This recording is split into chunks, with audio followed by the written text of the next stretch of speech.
heiress, Jean Shore, has left a suicide note prior to taking her own life. In the note, she claims that I'm the one who killed her. In order to make me admit my crime, my parents has sent me to an institution as a human test subject. Every day, I'm forced to endure inhuman torture of all sorts. Needless to say, I'm in so much pain that I choose to secretly take some poison in order to kill myself. But my enraged older brother, Sebastian Shore, saves my life.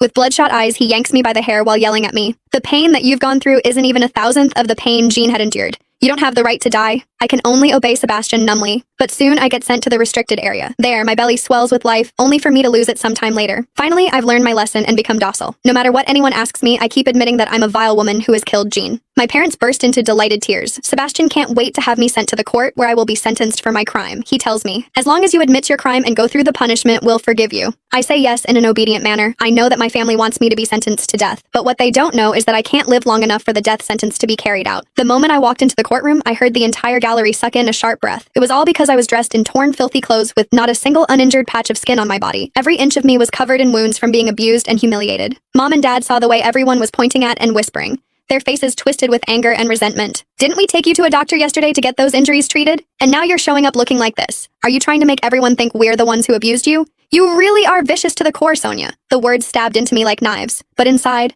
I felt nothing at all. I was their biological daughter, yet I had never once measured up to John Shore, the fake heiress. After John's death, they'd taken every ounce of grief and rage they had and dumped it all on me. My brother Sebastian Shore's gaze was especially cold when it landed on me. Sonia, what are you trying to pull now? Playing the victim again? You think we're going to feel sorry for you?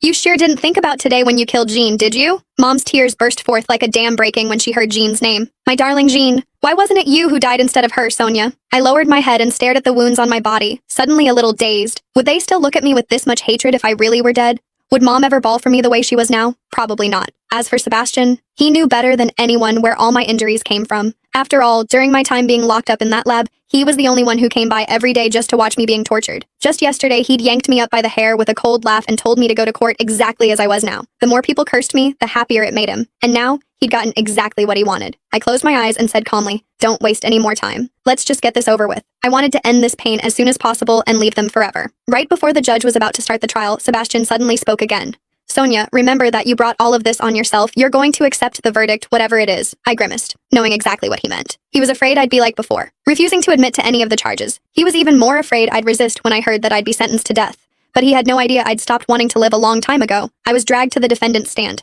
Because I hadn't eaten in so long, my legs were so weak I could barely stand. I had to cling to the rail in front of me, my ruined knees half collapsing toward the floor. Not a single person in that courtroom felt any sympathy for me. To them, I was nothing more than a murderer. Only Sebastian's gaze was dark, conflicted, and hard to read. After struggling with himself for a long while, he finally told someone to bring over a chair for me to sit on.